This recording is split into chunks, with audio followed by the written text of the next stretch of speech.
ኢማም ገልብጦ የያዘው መስጂድ ላይ የተቀዳሚ ሙፍቲን አስከሬን ተቆፍሮ ወጥቶ ኮልፌ መቀበር አለበት እያለ ነው። እሺ ብላችሁ ብትሰሙት እንደወጣ ጋዝና አርከፍክፈን ካላቃጠልናቸው ማለታቸው አይቀርም። በጌታ በኢየሱስ ስም ኢትዮጵያ ውስጥ ሲመለክ የኖረውን ጣዖት ገድለ ዮሐንስ መጥምቀ መለኮት በመባል የተጻፈው መጽሐፍ ሙሉ ለሙሉ የቤተክርስቲያንን አስተምሮ የማይወክል የሚያዛባ ስለሆነ እንዲወገዝ ተደርጓል። እነዚህ በሚሰሩት ርኩሰት እነዚህ የሚገስጻቸው የለ። እንግዲህ በምስራቅ አርሲ እየደረሰ ያለው የኦርቶዶክሳውያን እልቂት በጣም እየጠነከረ እየበረታ ነው። በጥቅምት 13 በሌሊት የተወሰዱ 14 ኦርቶዶክሳውያን ተረሽነው ተገድለዋል። ሌሎችም ደግሞ አደጋ ደርሶባቸው ሆስፒታል ገብቷል። ትላንትና ምሽትም እንዲሁ 3 ኦርቶዶክሳውያን በአሰቃቂ ሁኔታ ተገድለዋል። የ30 ዓመት የ40 ዓመትና የ50 ዓመት ዕድሜ ያላቸው ናቸው። በ13 በነበረው እልቂት ደግሞ የ2 ዓመት ህፃን ልጅ ጨምሮ የ76 ዓመት አዛውንትን ታክሎበት 14 ኦርቶዶክሳውያን ሞተዋል። ትላንትና ምሽት እንዲሁም ደግሞ 3 ኦርቶዶክሳውያን ተገድለዋል። 4 ኦርቶዶክሳውያን ታፍነው ተወስደዋል። እስካሁን ድረስ የደረሱበት አይታወቅም። በሰላም ይመለሳሉ ተብሎም አይጠበቅም። ኦርቶዶክሳውያን ሆን ተብለው በአርሲ ላይ እያለቁ ይገኛሉ። 14ቱ ኦርቶዶክሳውያን በኖኖ ጃዊ ቀበሌ የሚገኙ የነበሩ ኦርቶዶክሳውያን ናቸው። ስርዓተ ቀብራቸው ትላንትና ተፈጽሞላቸዋል። ሌሎቹ ደግሞ እንግዲህ ትላንትና ምሽት በ4 ሰዓት አካባቢ ላይ ነው ግድያ የተፈጸመባቸው። በሸርካ ወረዳ በሄላ ዘንባባ አርሴማ ቤተክርስቲያን አካባቢ የሚኖሩ የነበሩ ናቸው። እንዳልኳቸው የ30 ዓመት ማሞሽ ደረቤ የተባለ 30 ዓመቱ፣ ግዛው ከተማ የተባለ 40 ዓመቱ፣ ትዕግስት ጅማ የተባለች ደግሞ የ50 ዓመት ሰው ነበሩ።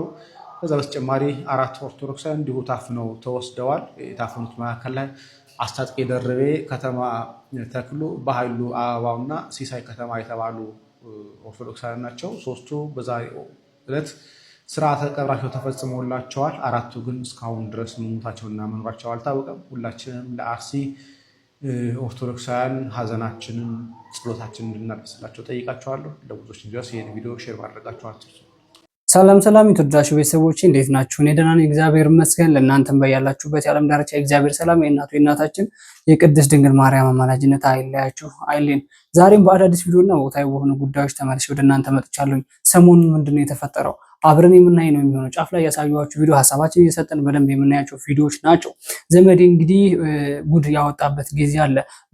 እንግዲህ በባለፈው ሳምንት ከዚህ ዓለም በሞት የተለዩት የእስልምና እምነት አማኝ የሆኑት ወይንም የእስልምና እምነት ተከታዮች ፕሬዝዳንት የሆኑት ከዚህ ዓለም አርፈዋል ማለት ነው። ስለዚህ በእነሱ ጉዳይ በጣም ብዙ ዝግብና ብዙ ጭቅጭቅ እየተነሳ ነበረ።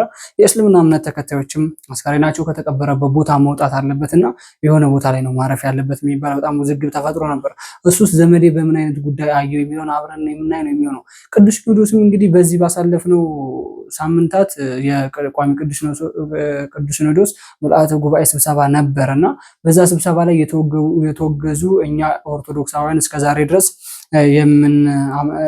የምናምንባቸው ገድል ነው ብለን የምናምናቸው መጽሐፎች አሉና እነዛ መጽሐፍቶች የተወገዙበት አጋጣሚ አለ። መጽሐፍ መጥምቀ ዮሐንስ መጽሐፍ ገድል መጽሐፍ ይመስለኛልና ለምንድን ነው የተወገዘው? እንዴት ሊወገዝ ቻለ? አብረን የምናይ ነው የሚሆነው። እንዲሁም በዚህ ሳምንት በጣም አነጋጋሪና በጣም አጨቃጫቂ እንዲሁም በኢትዮጵያ ኦርቶዶክስ ተዋሕዶ ቤተክርስቲያን ላይ ዳግመኛ እንደዚህ አይነት ነገር ተፈጠረ ተብሎ ህዝቡን ለማወናበድና ለማወዛገብ የተፈለገበት ትልቅ አጀንዳ የወጣበት አጋጣሚ አለ።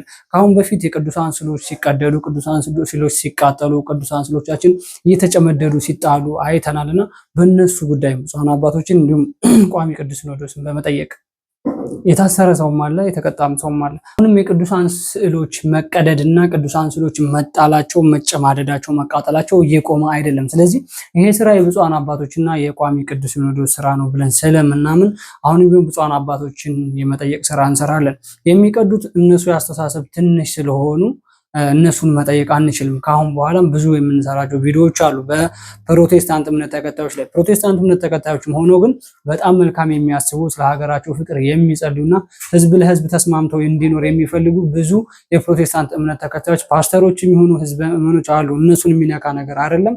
እነሱን ይሄ ነገር አይመለከትም። ይሄ ነገር የሚመለከታቸው ቅዱሳን ስዕል የሚቀዱና ሌላ ቤተ እምነትን የሚያንቋሽሹ ወይንም ሌላ ቤተ እምነት ላይ ፋውል መጥፎ ነገር በመስራት እነሱ ለመታወቅና ለመፈመስ ብለው የሚያደርጉት ነገር ይሄን ነገር ለሚጠቀሙ ሰዎች ብቻ ነው። ብዙ መልእክት ቀጣይ የምናስተላልፈው መልእክት አለ። ስለዚህ አሁንም ይሄ ነገር ጫና እየተፈጠረ ነው። ቅዱሳን ስዕሎች ላይ እንደዚህ ነገር እየተፈጠረ እንደሆነ ጫፍ ላይ ቪዲዮ አሳይቻችኋለሁ። ለእነሱ መልስ የምንሰጥበት አጋጣሚ እዚህ ቪዲዮ ላይ አለ ማለት ነው። እስከ ቪዲዮ መጨረሻ አብራችሁ ወደ መጀመሪያ ቪዲዮ ወስዳችኋለሁ። ወደዛ ከመሄዳችሁ በፊት ግን ይሄን ቪዲዮ ላይክ እና ሼር ማድረጋችሁ እንዳይረሳ። ወደ ቪዲዮ ወሰዳችሁ። ሰብስክራይብ ለምንድን ነው የማታደርጉት? አሁን ማርጉ። ኢማም ገልብጦ የያዘው መስጂድ ላይ የተቀዳሚ ሙፍቲን አስከሬን ተቆፍሮ ወጥቶ ኮልፌ መቀበር አለበት እያለ ነው። እሺ ብላችሁ ብትሰሙት እንደወጣ ጋዝና አርከፍክፈን ካላቃጠልናቸው ማለታቸው አይቀርም። ተቀዳሚ ሙፍቲ እኮ ያዩትን አይተው ነው ከነዚህ ሰዎች የሸሹት። መጅሊሱን ተውላቸው፣ ቤታቸው ድረስ ተከተሏቸው። መስጂድ ቢሄዱ ረብሻ ቀሰቀሱባቸውና ምዕመኑ ተጋድሎ ነው የቁርአን ተፍሲር ትንታኔ ካቆሙበት የጀመሩት። ቢያልፉም አልተዋቸውም። ሙፍቲ ምን አድርገዋቸው ነው? ሸይጣን ምን አድርጎ ነው የጠመደን? ነቢያችን ምን አጥፍተው ነው ከመካ 450 ኪሎ ሜትር ድረስ ያሳደዷቸው? ሙፍቲ ሰው ሁኑ፣ ከዘርም ከሃይማኖትም ሰውነት ይቀድማል ብለው ያስተማሩት መንገድ እሳት ሆነባቸው። ከክርስቲያን ጋር አብሮ መኗኗር የጥቅም ጉድለት ያመጣል። ምክንያቱም ነፃ እያወጣናችሁ ነው ብለው ለሚናገሩት ሰው ከየት ከማን ሊል ነው? ስለዚህ ይህ ጥያቄ ሊመጣባቸው ስለሆነ አሁን መምጣት አለብን። ይህን ሰው እያወጥተን ማቃጠል አለብን ነው ዋሃቢ የሚለው ማለት ነው። ጠፍቷል። አሁን እሱ ብቻ አይደለም፣ አብይ አህመድ ራሱ አንዲት አረፍተ ነገር ጻፈ፣ ጠፋ። ዳንኤል ክብረት አልተነፈሰም። ስለ ሙፍቲ ቢተነፍስ ዋሃቢ ሰቅሎ ይገለዋል። አልተነፈሰም፣ አልጻፈም። እነ ሙጂብ አሚኖ ቢጽፉም ኮመንቱን ገብታችሁ ተመልከቱ።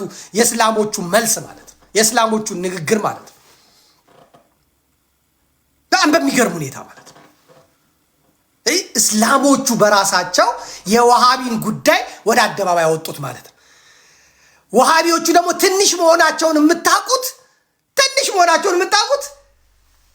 ሙፍቲን ለመቅበር ሙፍቲን በመደገፍ የወጣውን ህዝብ ስታዩ እነዚህ ትንሽ መሆናቸውን ታውቃላችሁ።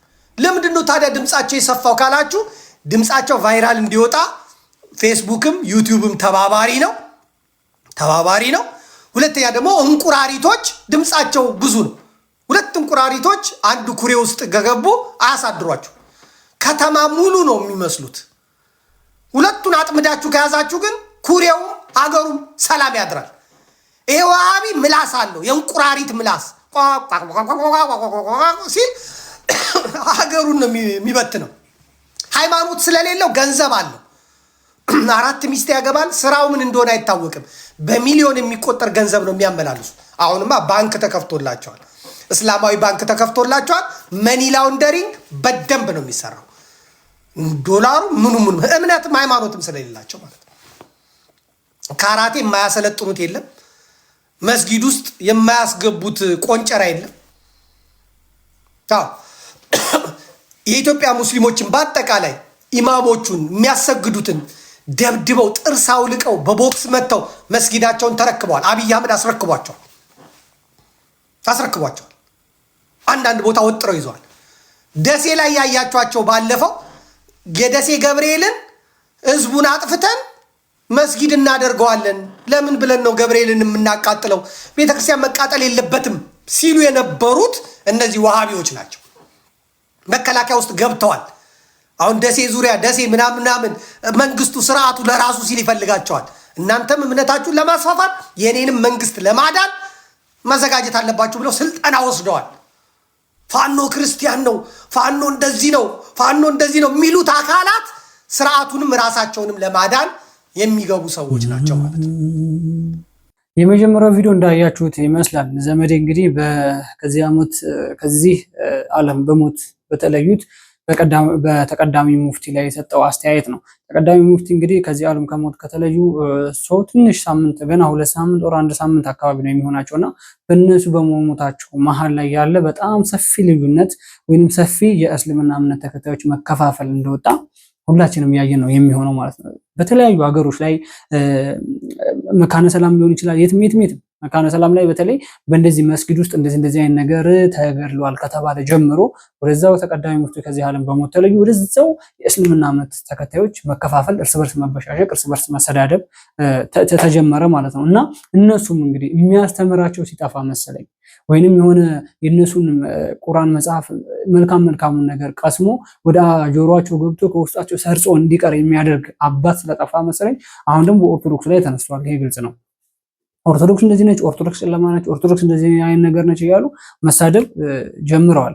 ስለዚህ እሱን ትተኑ አሁን በተቀዳሚ ሙፍቲ ከመሞታቸው ገና 1 ሳምንት 2 ሳምንት ሳይሆናቸው እንደዚህ አይነት ነገር ነው የተመጣ ያለው ማለት ነው። እሳቸው በነገራችን ላይ ብዙ ነገሮችን እንዲፈቀዱ አድርገው ጠቅላይ ሚኒስትሩ ጋር በማውራት ራሱ የሙስሊሞች ባንክ ይከፈት፣ ኢትዮጵያ ውስጥ የሙስሊሞች ባንክ መከፈት አለበት ብለው ይህን ነገር ማስፈቀድ እስከሚችሉ ድረስ ይህን ነገር ከጠቅላይ ሚኒስትሩ ጋር ለእስልምና እምነት ተከታዮች ይጠቅማል ብለው ያሰቡትን ነገር እንዲደረግላቸው እስከሚያደርጉ ድረስ ለፍተዋል ማለት ነው። ስለዚህ ይህን ነገር ሁሉ ረስቶ ግን የእስልምና እምነት ተከታዮች የሁሉ ነገር ረስተው አሁን እሳቸው ከሞቱ በኋላ ወይንም ቀብራቸው ከተፈጸመ በኋላ ከዛ ቦታ ላይ ወጥተው እዛ ቦታ ላይ ነው መቀበር ያለበት፣ ወይንም ከሌ ከያዘው መስጊድ ላይ አውጥተው የሆነ ቦታ ላይ ነው መቀበር ያለበት የሚባል ከሞቱ በኋላ ሽሚያ የሚባል ነገር ወይንም እኔ እሳቸውን አስከሬን እዛ ተቀብሎ አልፈልግም የሚባል ነገር ነው እንግዲህ እየሰማን ያለ ነው ማለት ነው። ዘመዴ ጋር መረጃ ስለደረሰው ነው አሁን እንደዚህ አይነት ነገር ለመናገርና ለማብራራት የፈለገው። ስለዚህ እስልምና እምነት ተከታዮች ውስጥ ራሱ እንደዚህ አይነት መከፋፈል ነው የመጣው። በተለይ ኦርቶዶክስ የሰደበ ነገራችን ላይ መቅኖ የለውም። ትክክለኛው ወንጌል የሚሰበከው ትክክለኛው ክርስቶስ የሚነግሰው ትክክለኛው አምልኮ የሚፈጸመው እየተፈጸመም ያለው ኦርቶዶክስ ውስጥ ስለሆነ ኦርቶዶክስን የተሳደበ እምነት መቅኖ እንደሌለው ይታወቃል። ግን እነሱም አሁን ከማንኛው እምነት እንደተገባባቸው የሚታወቅ ነገር የለም። መሳደብ ጀምረዋል። ማንቋሸሽ፣ ጨለማ ናት፣ እንደዚህ ናት፣ እንገላለን፣ እናርዳለን ምናምን ማለት ጀምረዋል። ይሄ ማለት የአስተምሮት ችግር ነው። አሁን ተቀዳሚ ሙፍቲ የሚያስተምሩት በጣም መልካም ነገር ነበር። ከብፁዓን አባቶች ጋር ይገናኛሉ። ከኢትዮጵያ ኦርቶዶክስ ተዋሕዶ ቤተክርስቲያን ሊቃውንት ሰዎች ጋር አብረው ይሰበሰባሉ፣ ይገናኛሉ፣ ወንጌል ይማማራሉ ምናምን። ማስተማር የሚፈልጉት ስለ ፍቅርና ስለ አንድነት ነው። ትልልቅ አዳራሾች ላይ እኮ ከኦርቶዶክስ ብፁዓን አባቶቻችን ጋር ተሰብስበው አብረው ጸሎት ከተደረገ በኋላ እንኮ እርሶም በራሳቸው ሃይማኖት ጸሎት አድርጉ ሲባል የኦርቶዶክስ አባቶች ያደረጉት ጸሎት ለእኛ በቂ ነው፣ ሰላምና ፍቅሩን ብቻ ያድለን ያሉ አባት ናቸው። እንደነዚህ አይነት አባቶች ዋርካ አጣን ብላ ባለቀሰችበት ጊዜ ላይ ኢትዮጵያ እንግዲህ እስልምና እምነት ተከታዮች እንደዚህ አይነት ነገር መከፋፈል መጣ ማለት ነው። ስለዚህ ይውጡና ከተቀበሩበት ቦታ ይውጣና እዚህ ቦታ ነው የሚቀበረው ወይንም የሆነ ነገር አድርገን እናቃጥላለን። መታየት የለበትም። እንደዚህ አይነት ነገር ደግሞ አይሰራም። ምናልባት እስልምና ውስጥ ያለውን ነገር አናውቅም። እኛ ስለኛ ነው መናገር የምንችለው። ግን ለነሱ አሁን የምንቆረቆርላቸው ሞተውም እኛ የምንለፈልፍላቸው ስለምንወዳቸውና ስለምናከብራቸው ነው። የምንወዳቸውና የምናከብራቸው ደግሞ ሰላምን ስለሚሰብኩ፣ ፍቅርን ስለሚናገሩ፣ አንድነትን በአንደበታቸው ሞልተው ለህዝቡ እንዲደርስ እየለፉ እየጣሩ የነበሩ አባት ስለሆኑ የምንወዳቸው ለዛ ነው። የሚነቅፍ የሚሳደብ ሀገር እንዲበጠበጥ የሚፈልግ ከሃይማኖት እርስ በርስ እንዲራበሽ ጋሻ ሳንጃ እንዲያነሳ የሚፈልግ ጠመንጃ እንዲታጠቅ የሚፈልግም እንዲያደርጉ የሚፈልጉ ፓስተሮችን እንቃወማለን እኮ። በደንብ ነው የምንነቅፋቸው የምንቃወማቸው። ለምን? ራሳቸውን ደብቀው ህዝቡ እርስ በርስ እንዲጫረስ ስለሚፈልጉ፣ ህዝቡ እርስ በርስ እንዲዋጋ ስለሚፈልጉ እንደዚህ አይነት ሰዎችን እኮ እኛም እንወቅሳለን። ግን እኚህን አባት የምንወዳቸው የምናከብራቸው መልካም ነው የሚያስተምሩ። ስለ ኢትዮጵያ ፍቅር ይሰብካሉ፣ ስለ አንድነት ይሰብካሉ። እስልምናና ኦርቶዶክሳውያን እኮ አንድ ናቸው ብለው ያስተማሩ አባት ናቸው በትልቅ መድረክ ላይ። እነዚህ አባት መከበር፣ መወደስ፣ ሐውልታቸው በስርዓት መሰራት ነበር ያለበት። አሁን በቃ ሞተዋልና እንደዚህ ነው መደረግ ያለበት። ከሞቱ በኋላ ለምን? ያኔ እኮ ከኦርቶዶክስ ጋር እንዲስማሙ ከማንኛውም ሃይማኖት ጋር እንዲስማሙ ያደረጉት እስልምና እምነት ተከታዮች እንዲስማሙ ያደረጉት የእነሱ አባት ትልቅ እጅ አለበት።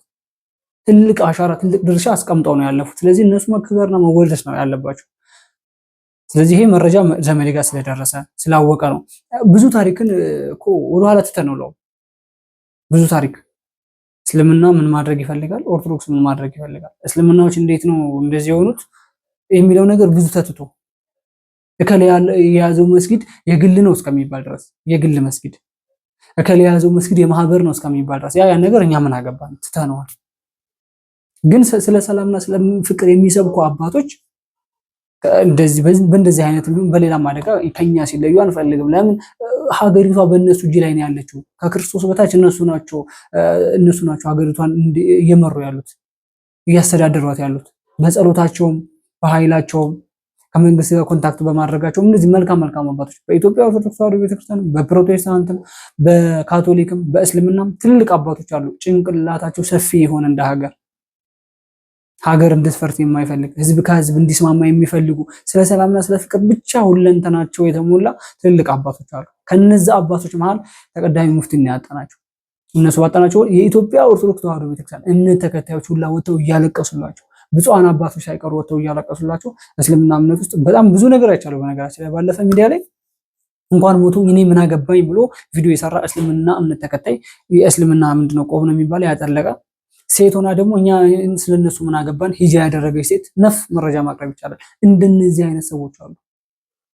የነሱን አባት የሚጸሉ የራሳቸውን አባቶች የቸርቻቸውን ወይም የመስጊዳቸውን አስተዳዳሪ የሚጠሉ ስለ ሰላምና ስለ ፍቅር የሚሰብክን የሚጠሉ ግን አንድ መጽሐፍ ቅዱስ ላይ የተጻፈችው ብቻ ሱራ 4 ምናምን ላይ ያለችው የተጻፈው እረድ ግደል ምናምን የሚለውን ነገር የሚያስተምር ሰው የሚወዱ ሰዎች አሉ። ስለዚህ እነዚህ ሰዎች ለሀገርም ለብሔርም ለሃይማኖትም ለምንም የሚጠቅሙ ሰዎች አይደሉም። ይሄ ተቀዳሚ ሙፍቲን የጠላ እስልምና እምነት ተከታይ ለምንም የሚጠቅም ሰው አይደለም። ስለዚህ አስከሬን ውጣና በጋዝ እናቃጥል፣ አስከሬን ውጣና እዚህ ቦታ ነው የሚቀበረው የሚባለው ነገር በጣም ስህተት የሆነ ማንኛው መጽሐፍ ቅዱስ ላይ የተጻፈው ይሄ ስህተት የሆነ አስተሳሰብ ነው። ይሄ መልእክት ለማስተላለፍ ስለፈለኩ ነው። ቀጣይ ቪዲዮ አለ እንመልከት እስኪ። እያያችሁ ነው። ይሄን አይታችኋል። ጌዲዮን ሰዎች ሲያመልኩ አባቱ ቤት የነበረውን ጣዖት አፈረሰ ይላል። ጌዲዮን ሲያመልኩ የነበረውን ጣዖት ምን አለ? አፈረሰ። ይሄ ልዩ በጌታ በኢየሱስ ስም ኢትዮጵያ ውስጥ ሲመለክ የኖረውን ጣዖት። ቆይ ግን ማንም እየተነሳ እዚች ቤተክርስቲያን ላይ ነው እንደፈለገ የሚሆነው? የዚችን ቤተክርስቲያን መገልገያ የሆነውን ሲያንቋሽሽ ሲቀድ የሚውለው ማንም እየተነሳ እንደፈለገ የሚሆንበት ምክንያት ግን ምንድን ነው? ይቺ ቤተክርስቲያን ዝምታን ስለመረጠች ነው? ዝም ስላለች ነው? እኛ ምድራዊ ህግ ምድራዊ ፍትህን አንጠይቅም። ሰማያዊ ፍትህ ግን ክርስቶስ ይሰጠናል። የቀደርከው ቅዱስ ገብርኤል ዝም እንደማይል አልጠራጠርም። የዋጋህን የእጅን ታገኛለህ። እባካችሁ እየተነሳችሁ ይቺን ሀገርን ያቆየች ይቺን ቤተክርስቲያን የምትጠቀምበትን ነገር አትነካኩ፣ አትንኩ። በቃ አይገባችሁም። ሚስጥር ነው። የቅዱስ ገብርኤል የቅዱሳን ስዕላቶቻችን ነገር ሚስጥር ነው። ለእናንተ አይገባችሁም፣ ለእናንተ አይገለጥላችሁም። አማኝ ለሆኑት ላመኑት ነው የሚገባቸው። በቃ ያመኑት አክብረውት አምነውት እየኖሩ ነው። ተዉ። ዛሬ ይህን ቪዲዮ ይዤላችሁ የመጣሁት ዛሬም ተደገመ ለማለት አይደለም፣ ወይም ለነሱ ፕሮሞት ለመስራት አይደለም። አሁንም ቢሆን የምንጠይቀው እኛ የፕሮቴስታንት እምነት ተከታዮችን ሳይሆን የኢትዮጵያ ኦርቶዶክስ ተዋሕዶ ቤተክርስቲያን ብፁዓን አባቶችን ነው። ስራ መስራት ስላለባቸው ስራ ገና እየተሰራ ስላልሆነ በኢትዮጵያ ኦርቶዶክስ ተዋሕዶ ቤተክርስቲያን ላይ እየመጣ ያለው ነቀፋና እየመጣ ያለው ጫና እንድጠፋ የሚፈልጉ ብዙ መናፍቃኖች አሉ። ከነዛ መናፍቃኖች መሃል ለማሳያ ያክል ወይም ሚዲያ ላይ ልታይ ብሎ እንደዚህ የመላእክቶችን የጻድቃኖችን የሰማዕታቶችን ቅዱሳን ስዕል በመቅደድ ቪዲዮ ላይ እያሳየን በባለፈ እናስታውሳለን። አንድ ሴት ልጅ ኮያ አካባቢ የምትኖር የእመቤታችንን ቅዱሳን ስዕል በመጨምደድና በመጣሏ ምክንያት ለምን እንደዚህ አደረግሽ ብሎ ወንጀለኛዋ ሳትሆን ለምን እንደዚህ አደረግሽ ብሎ ቤቷ ሄደው ልጅ ኦርቶዶክስ እንቁ የሆነው ልጅ ባሩኬ ታስሮ 10 ምናምን ቀን በማረሚያ ቤት እንዳሳለፈ እናስታውሳለን። ወንጀለኛዋ ግን ከነ ወንጀሏ ምንም ሳትነካ ማለት ነው። ስለዚህ አሁን የምንጠይቀው ብፁዓን አባቶችን ነው። በእኔ ሚዲያ በእኔ በራሴ ብፁዓን አባቶችን ነው። ከአሁን በኋላ ግን ቲክቶክ ላይም ሆነ ዩቲዩብ ላይ በማንኛውም ዘርፍ ፕሮቴስታንት ወይንም ጴንጤ ብለን ብዬ እየሰደብኩ ለምሰራው ቪዲዮ ማንም ሰው ኮሜንት እንዲጽፍልኝ አልፈልግም። በተለይ የኦርቶዶክስ ተከታይ የሆነ ሰው ማለት ነው። ጴንጤ እንደዚህ ነው ብዬ ቪዲዮ ሰራለሁ ከአሁን በኋላ።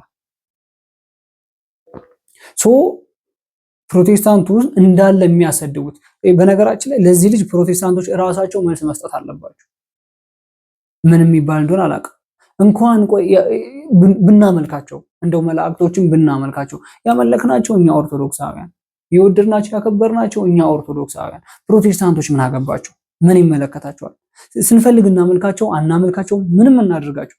እኔ እኮ የሚያስቀናቸው የሚያቃጥላቸው ነገር እኛ ለወደድናቸው እኛ ላመለክናቸው ብናመልካቸው አናመልካቸው እንኳን ጻድቃን ሰማዕታትን አናመልክም፣ ግን ብናመልካቸው እኔ ከፓስተሩ አይበልጡም እንደ እነሱ ስራ። ፓስተሩ ምን ሰርቷል? እነሱ በሰሩት ልክ ምን ሰርቷል? ምንም የሰራ ፓስተሩ እግር ስር እኮ ነው የሚንበረከኩት ፕሮቴስታንቶች። ፓስተሩ ይጫማራል። እንደዚህ አይነት ስድብ አሁን ባንመጣጣ በጣም የተሻለ ነበር። ከአሁን በኋላ ቲክቶክ ላይም ሆነ ዩቲዩብ ላይ ጴንጤ ብዬ ነው የምሰራው። ጴንጤ እንደዚህ ነው። መጠየቅ የፈለገ ሰው ካለ ያው ሚዲያውን ክፍት ነው፣ መጠየቅ ይችላል። ስለዚህ አሁን ቢሆን ግን ብፁዓን አባቶች ገና ናቸው። ብፁዓን አባቶች በኢትዮጵያ ኦርቶዶክስ ተዋሕዶ ቤተክርስቲያን ቅዱሳን ስዕሎችና ገዳማና እንዲሁም ገዳማት ላይ የሚደርሰውን ጥፋት፣ የሚደርሰውን ጫና፣ የሚደርሰውን ተጽዕኖ እንዲቆም የሚያደርጉት ብፁዓን አባቶች ናቸው። ትናንትና ከትናንት ወዲያ ስብሰባ መሰብሰብ ትርጉም የለውም። ገድል እንደዚህ ይሄ ገድል ትክክል አይደለም ብሎ ገድል መሻር ይሄ ምንም ከቤተክርስቲያኒቷን የሚያድናት ነገር አይደለም። እንደነዚህ አይነት በጣም ባለጌ የተሞላባቸው ሰዎች ኦርቶዶክስ ለሀገር ባለውለታ የሆነች ለነሱ ለፕሮቴስታንቶች መጽሐፍ ቅዱስ ብለው የሚያምኑትን የክርስቶስ ቃል ነው የክርስቶስ ወንጌል ነው ብለው የሚያምኑት መጽሐፍ ቅዱስ ቀርጻ ለነሱ እንዲማሩ ያደረገች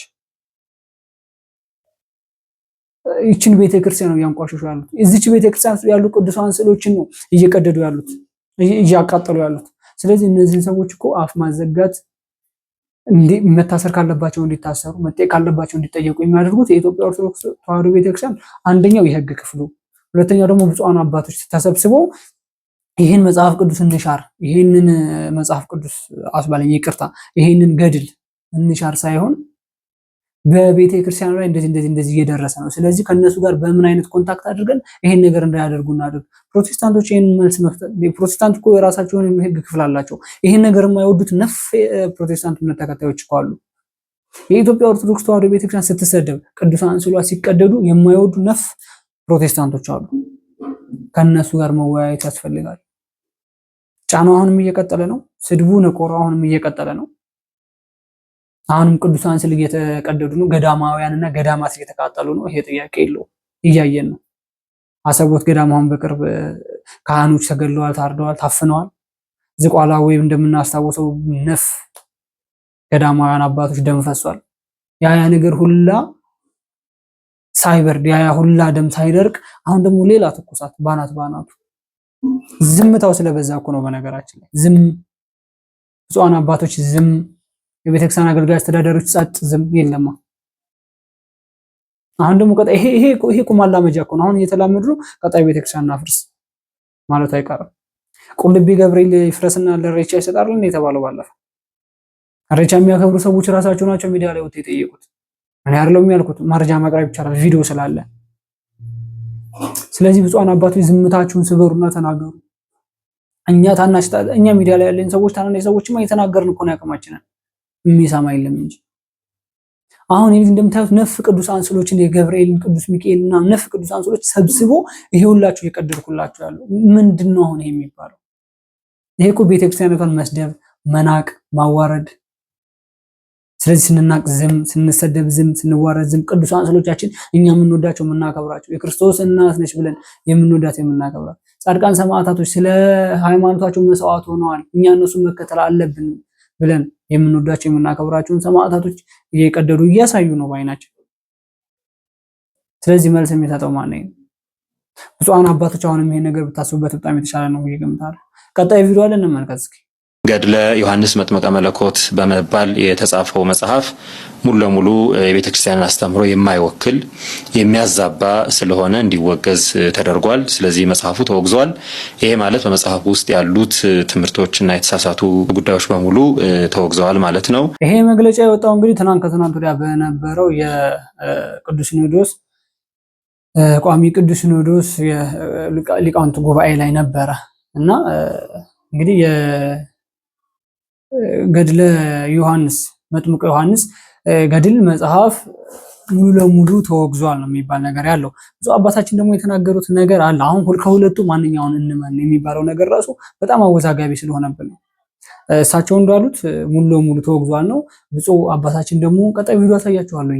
እንግዲህ እንዳለ ሆኖ የበፊቱ የገድለ ዮሐንስ የመጥምቀ ዮሐንስ ገድል እንዳለ ሆኖ በአሁን ጊዜ እየተጻፉ ያሉት ወይንም እነዚህ ለፕሮቴስታንት አመቺ የሆኑ መጽሐፍቶች ናቸው ይወገዙ የተባለው ብፁዓን አባታችን እንደተናገሩት ማለት ነው። አሁን እሳቸው የተናገሩት ግን ሙሉ ለሙሉ ተወግዟል የሚባል ነገር አለ። ቀጣይ ቪዲዮ ላሳያችሁ። ማለት ከሁለቱ ማንኛው ነው እውነት? ስለቱ እኔ ራሴ ተወዛግቤያለሁ። ማለት እሳቸው የጉባኤው ምንድናቸው የሆነ ነገር ናቸው። ይቅርታ የስልጣን ቦታቸውን ስለማላቅ ነው። እና እዛ ቋሚ ቅዱስ ሲኖዶስ ሊቃውንት ጉባኤዎች ላይ ትልቅ ወንበር ላይ ወይንም መድረክ ላይ የተቀመጡ ሰው ናቸው። ከዛ ብፁዓን አባቶች አሉ።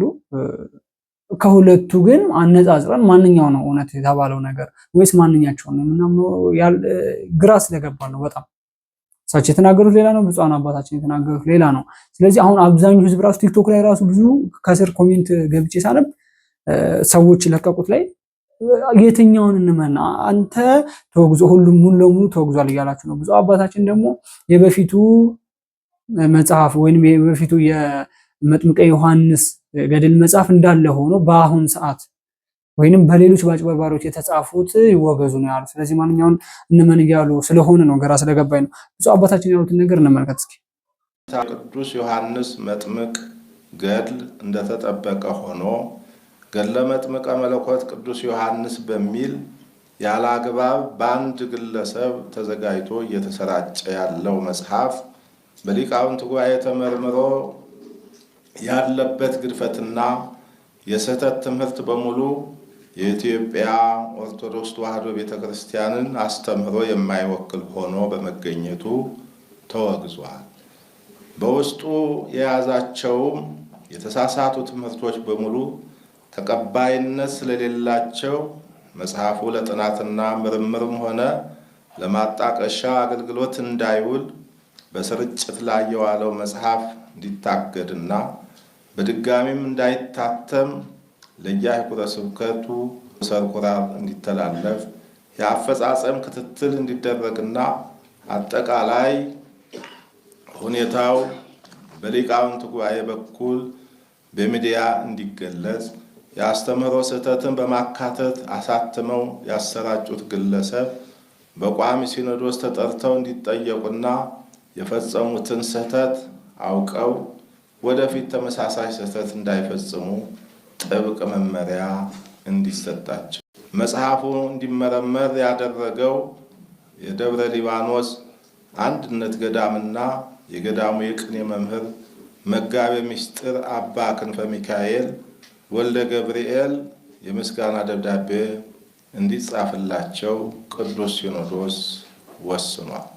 ቤተሰቦች የመጨረሻው ቪዲዮ ይሄን ነው የሚመስል። ብፁዕ አባታችን አቡነ ዲዮስቆሮስ እንግዲህ የተናገሩት ወይንም በዛ መድረክ ላይ ያስተላለፉት መልእክት ስለ መጥምቀ ዮሐንስ ገድል መጽሐፍ በእንደዚህ አይነት መልኩ ነው የተናገሩ ያሉት። የበፊቱ መጽሐፍ እንዳለ ሆኖ አሁን ግን በአንዳንድ ግለሰቦች ምክንያት የተጻፈው የመጥምቀ መለኮት ገድል መጽሐፍ ነው ይወገዝ ብለው ብፁዕ አባታችን አቡነ ዲዮስቆሮስ የተናገሩት ማለት ነው። ስለዚህ በፊት ላይ ግን ቪዲዮን አይታችሁ ከሆነ እንዳለ ስለ መጥምቀ ዮሐንስ ገድል የተጻፈ መጽሐፍ ሙሉ ለሙሉ ተወግዟል ያሉ ነበር። ስለዚህ ይሄን ነገር ለማጣራት ስለፈለኩኝ ነው።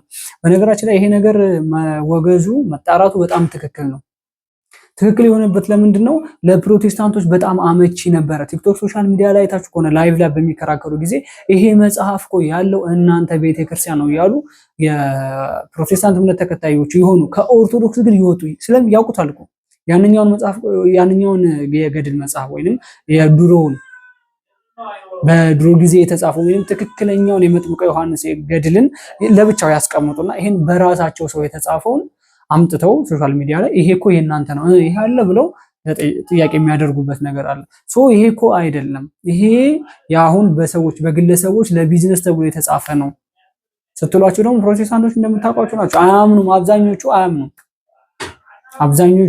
ማርያም እኮ ብዙ ልጆች አሏት ብለው የሚያምኑ ፕሮቴስታንቶች ናቸው ያሉት። ማርያም ብዙ ልጆች አሏት ብለው የሚያምኑ ሰዎች ናቸው ያሉት።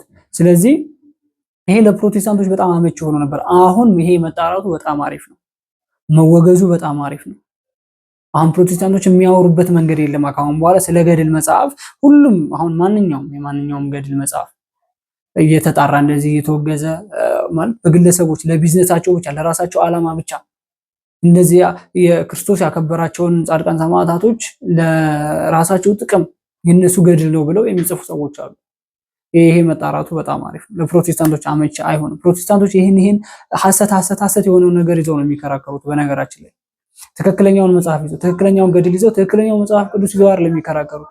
ስህተት የሆነውን ነገር መልስ አያገኙም ብለው ስለሚያስቡ ያን ነገር ነው ለኦርቶዶክስ ጥያቄ የሚያቀርቡት ማለት ነው። ግን በአሁን ሰዓት እያሳሰበን ያለው የገድሎች የድርሳኖች መጣራትና እነዚህ ገድሎች ትክክል አይደሉም ተብለው መወገዛቸው፣ እነዚህ ድርሳኖች ትክክል አይደለም ተብለው መወገዛቸው ያ ነገር እኛ ኦርቶዶክሳውያን እያሳሰበን ወይንም እያስጨነቀን የነበረ ጉዳይ አልነበረም። እያሳሰበንና በጣም እያስጨነቀን የነበረው የገዳምና የገዳማውያት ጉዳይ በኢትዮጵያ ኦርቶዶክስ ተዋሕዶ ቤተክርስቲያን ውስጥ የሚገኙ ቅዱሳን ስዕሎቻችንን የመቀደዳቸው ምክንያት ያ ጉዳይ ነበር እያሳሰበን የነበረው። ብፁዓን አባቶች ከመንግስት ጋር ያላቸው ነገር ጠበቅ አድርገው ስለ ቤተክርስቲያን ቢያወሩ በጣም የተሻለ ነው የሚሆነው። ቤተክርስቲያኒቷ የሀገር ባለውለታ ነች። ቤተክርስቲያኒቷ መጽሐፍ ቅዱስን ማንኛውም የእምነት ተከታይ የሚያምኑትን መጽሐፍ ቅዱስ ፕሮቴስታንቶች፣ ካቶሊኮች የሚያምኑትን መጽሐፍ ቅዱስ እንኩ ተማሩበት ብላ የሰጠች የኢትዮጵያ ኦርቶዶክስ ተዋሕዶ ቤተክርስቲያን በሰጠቻቸው መልስ ልክ አይደለም እየመለሱላት ያለው። የሚፈልግ ቅዱሳን ስዕሎችን ያቃጥላል፣ የሚፈልግ ቤተክርስቲያኒቷን ይሳደባል፣ የሚፈልግ ብፁዓን አባቶችን ያንቋሻል፣ ይሳደባል፣ የሚፈልግ ስለ ሚካኤል የተዘመረ ሳለ ስለ ሌሎች ስለ ሰማዕቶች የተዘመሩ መዝሙሮች ካሉ ይሄ ሰማዕት ምን አድርጎልህ ነው እንደዚህ ብለህ የዘመርከው ብሎ ያንቋሻል ምናምን። ከቤተክርስቲያኒቷ ጋር ያላቸው ጠላቻ ምን እንደሆነ እየታወቀ አይደለም። እኛ ኦርቶዶክሳውያን እሺ የፈለጋቸውን ይበሉ ብለን ዝም ባለን ጊዜ ደግሞ ቤተክርስቲያን ውስጥ የሚገኙ ቅዱሳን ስዕሎችን ሚዲያ ላይ በመውጣት የሚፈልግ ላይቭ ላይ የሚፈልግ ቪዲዮ ቀርጾ እንደዚህ ቀርጾ እየቀደደ ያሳየናል። መጀመሪያ ላይ ቪዲዮ እንዳሳየኋችሁ ማለት ነው። ስለዚህ ይህን ችግር ማን ነው የሚፈታው? ብፁዓን አባቶች፣ ቋሚ ቅዱስ ሲኖዶስ፣ ሊቃውንት ጉባኤ። ከትናንት ወዲያ በተደረገው ስብሰባ ላይ ይሄ ነገር ለምንድን ነው ያልተወራው? መልስ የለም፣ ዝም ነው። እየተወራ አይደለም ይሄ ነገር። ስለ ቤተክርስቲያን ጉዳይ እየተነሳ ያለው ቤተክርስቲያን ውስጥ ያሉ መጽሐፍቶች እነዚህ መወገዝ አለባቸው፣ ትክክል አይደሉም። ለኢትዮጵያ ኦርቶዶክስ ተዋሕዶ ቤተክርስቲያን እምነት ተከታዮች ብናስተምራቸው ለነሱ አይጠቅማቸውም። ይሄ ነገር አይደለም እያሳሰበኝ ነበር። ህዝባውን እያለቀሰ ያለው ገዳም ውስጥ አትገባም